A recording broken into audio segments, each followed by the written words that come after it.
What's up guys, I'm Becoming and welcome to today's video. Today will be a war recap with the Boston Tea Party versus OneHive 2.0. Now it's been a hot minute since I've done a war recap, so I'm super excited to be bringing this one to you today.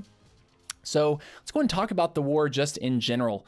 As you can see, we won by 2 stars, 88 to 86, but only besting them by about 0.07%. So very tight war in that regard. And it really did come down to the play that came down at the top of the map. My base held them to a 1 star after I think 3 hits. And yeah, just ended up being a really very close war with some clutch defending going on at the top. So anyways, let's look at the base distribution. This is something that I've been more and more interested in over the past like 6 months. And that is, you know, how many 12s, 11s, 10s, and 9s are people running? So in this case, we'd had 3, they had 2. On the TH11s, they had 2, or we had 2, they had 4. So overall, you know, the base distribution looked pretty even in my eyes.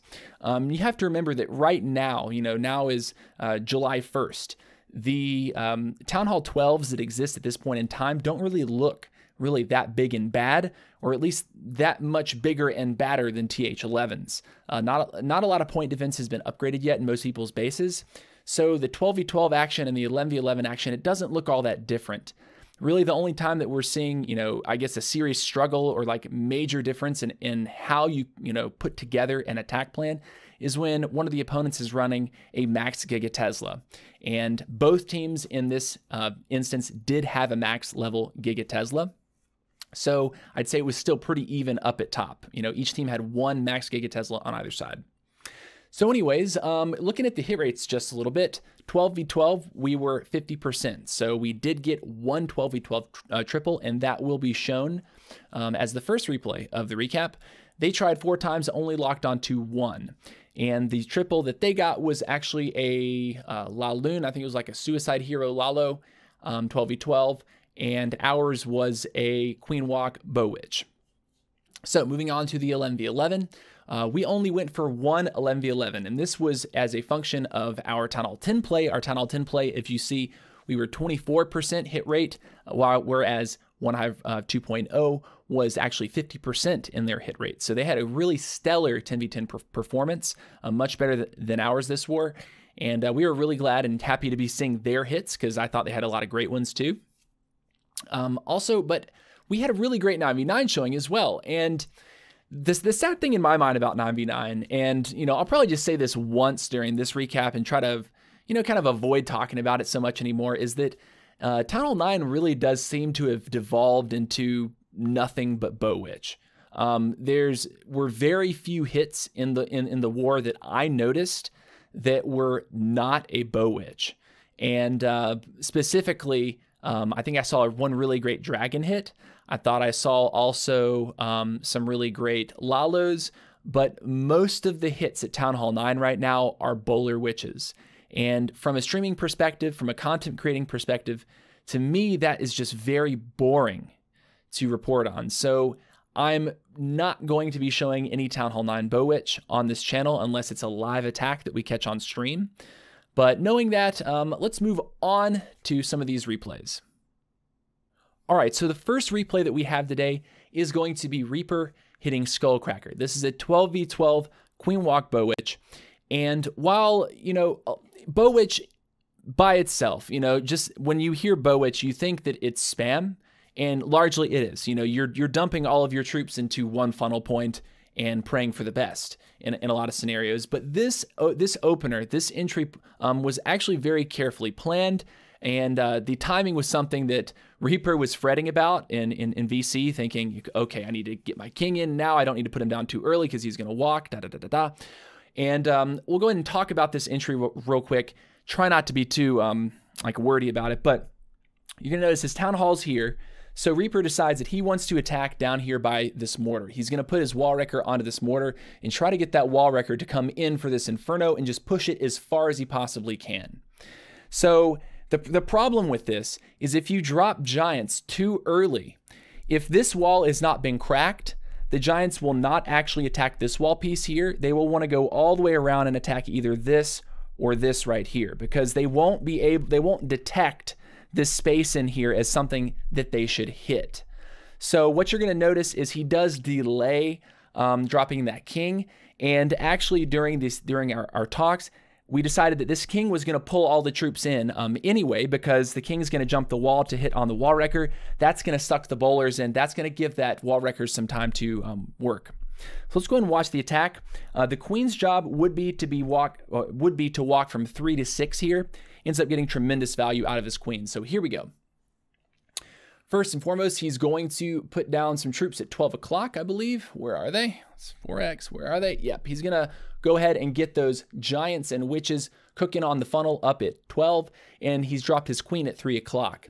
So he's going to wait for this to cook up. He needs that cannon to go down at 12 o'clock, and as soon as that cannon is almost dead, he's going to drop a giant in onto that mortar, tank up just a little bit for this wall wrecker, and the wall wrecker is going to break one wall, going to smack that cannon, and he's going to go in, he's going to break 2 walls. In this first freeze, almost as tragic, like it's almost tragic, he misses the Inferno Tower here with that freeze.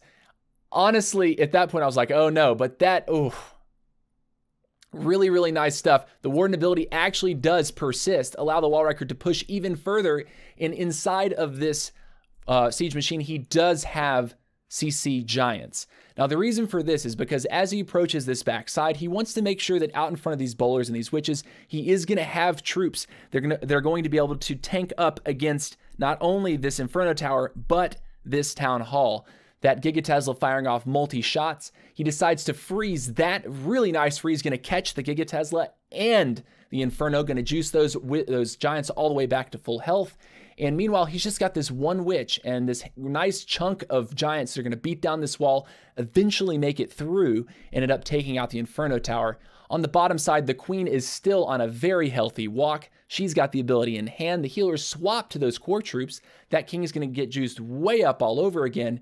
And guys, it's just too much. He's got too many bowlers left. He's got the queen up. He's got the warden up. He's got healers up. There's no way he doesn't triple this base. So very nice job to Reaper. Loved doing this plan with you. Loved scouting this out. Just and thinking about this in particular, this was definitely one of our talking points, how to deal with this double layer wall right there. Ended up doing the right thing. So very nice job, bud. On to the next one. Now, the next attack that we're going to be showing, I believe, was number 6. Yep, I just looked at my notes. Number 6 right here, and it's going to be Rage Shot. Now, this is an 11v11, but let's be totally honest, this is a very low Town Hall 11. It looks like he's been at Town Hall 11 for just a few weeks now. There's a level 10 Warden on the field, a level 42 Queen. He does have an Eagle, but the rest of the point defense is not really upgraded much at all. So this is going to be a pretty smashing raid. But I wanted to show it off because it was hogs. This is a hobo, and it's going to be using the wall wrecker. Now, this town hall being way out in the middle of East Jesus, and then the Inferno Towers being way over here. This is sort of like what I would call a meta base building flaw right now. This siege machine is going to have very little resistance. It's going to go a very long way. It's going to have free push potential for a nice long time. Because these single target Infernos are so far away from this entry point, which if I was scouting this for the first time on my own, I would think, okay, well, the Town Hall's over there. I'm going to draw a line from the Town Hall all the way to this side. Okay, what's over here? Wait, no Infernos. We're going to attack from 3 o'clock, right? This is the immediate thought that I have when I looked at this base. And Rage Shot does exactly that. So here we go. This is definitely, I would say, a base building flaw in this meta right now. Having the Town Hall in that position, having the Infernos also positioned like they are. So in comes the bowlers and the witches and the heroes. Nice Eternal Tome is going to guard against, you know, basically all of that point defense. And he's got Valkyries and King running that top side. The Queen is going to take a hot minute to clean up every last one of these little pups. But in just a minute, he's going to drop the Hog Riders at 6 o'clock, and they're going to start cooking towards 9. So just hanging on to that stuff. Wait a minute. That was a different attack I was watching. Okay, never mind. I think that might have been the 10v10 that we're going to show.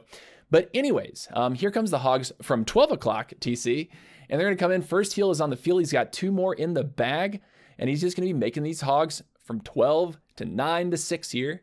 And really strong push. Queen's still with the ability, and she's still working her way through. She's actually helping to take out that Eagle artillery very nicely. Nice. And here they go, more Hog Riders to support some defenses that were missed by the main group. Kind of interesting that that defense pathing worked in the defender's favor right there. And it looks like the Hogs are cleaning this up just fine. I mean, he's got tons of Hogs on the board, even had a rage for those Hog Riders. And yeah, really sexy hit. Obviously, not the highest level Town Hall 11 defending, but wanted to show it off. But more so, mostly so because of this base building flaw that I saw here. This was inherently weak given the siege machine meta and that wall wreckers are being used so much these days. So anyways, let's go and move on to the next one. Next up, we have a 10v10 hobo. And hopefully this is the one that I was thinking about. Otherwise, I'm going to seem like a big dummy. Anyways, here, yeah. So he's got a golem, he's got 8 bowlers, he's got a siege machine. And inside of that siege machine, I believe he might have Valkyries. So anyways, sniffs out a couple of these corner Teslas. Actually, this was a base that I scouted with my baby 9 and was able to reveal 3 corner Teslas. Very easy trades. 3 corner Teslas also, I think, is not really a good idea right now. 1 corner Tesla can throw off an attack just fine, but if the base has already been scouted, if the scout is a good scout, the base has revealed all of the Teslas anyway. So on that second hit, you just drop single loons on all those. I'm not a fan of the 3 corner Teslas. So anyways, here comes the siege machine, the king, the queen, the bowlers. And here he goes. He's waiting to put down that rage. He's waiting. He's still got walls to go through. Look at the siege machine just smoking up everything in its path. The baby dragon, the king. Oh my gosh, this is an epic encounter right here. This siege machine is going to go through another layer all the way back to this queen. And out of the siege machine do, in fact, come Valkyries. And then the Hogs in from 12. So yeah, I guess I was thinking about something completely different.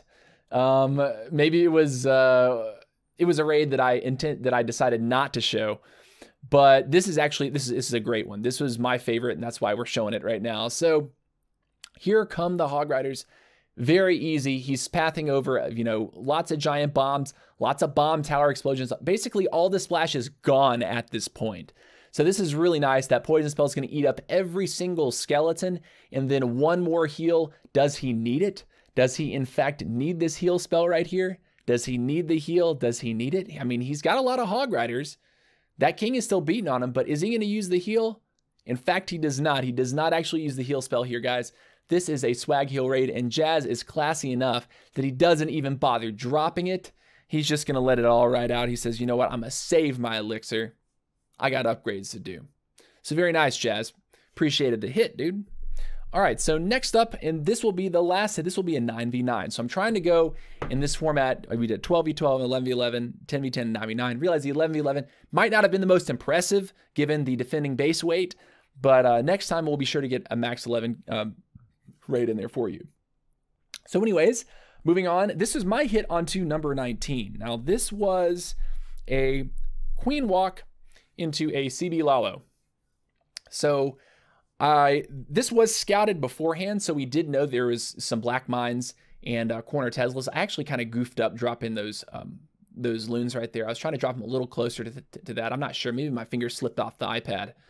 But we do sniff out some black mines to start. We do get a corner Tesla to start. And actually, there's also another corner Tesla at the bottom. So these guys really liked their troll Teslas. You know, Town Hall 10 level, Town Hall 12 level, really all the way up. It seemed like every base had at least one troll. So when we found a base that didn't have a troll, we were almost shocked. So anyways, here we go. I've basically traded a rage spell to take out the defending queen. And my entry got a little bit delayed because I didn't quite get this mortar down when I first wanted to. So now jump spell is down. It's going to push the king, queen, and the golem in. I do drop one more trailing wizard in behind there because I thought maybe I needed that extra push power, and it ends up paying off. This wizard is a savage. He's going to come down and hit this baby dragon, deal just enough damage to where those healers do persist long enough here for me to get some serious damage done to this base. The king still got the ability. The queen still got the ability, and I'm just rolling through this bad boy so far. Now, this golem diverting is not what I intended. I kind of goofed up on that jump placement, should have bridged into that expo compartment, would have been a little bit better for me. But here comes the max CC Lava Hound and loons behind. I'm going to haste the initial group to take out the first air defense, because I don't want that first town to pop before it makes it to that air defense there, or that final air defense. And now I'm just going to slow roll loons in. The queen has the ability. She's going to actually take the air defense out before I lose any more loons to the air defense. And now it's just this big wad of loons. I think in hindsight, these 3 loons that I dropped to the outside, I probably could have maybe just dropped 1 and held 2 more so I could back in them for that archer tower. Could have potentially distracted the wizard tower, because as you're going to notice, these loons do actually get quite low heading into this wizard tower, and I end up losing several. But this golem is a savage. It's going to tank up, and it's going to be a 3-star. So very nicely done from all the guys at Boston Tea Party, but also super big shout out to OneHive2.0. They're a very classy clan to be against. It was an exciting war. It was a fun war, and really nice to watch some really nice attackers, or really great attackers on both sides. I just am a little disappointed that I couldn't stream it. I'm sorry, guys. I was feeling so bad early today. I was feeling like horse manure. But anyways, that'll wrap it up. Much love, guys, and I'll be seeing you later. Peace out.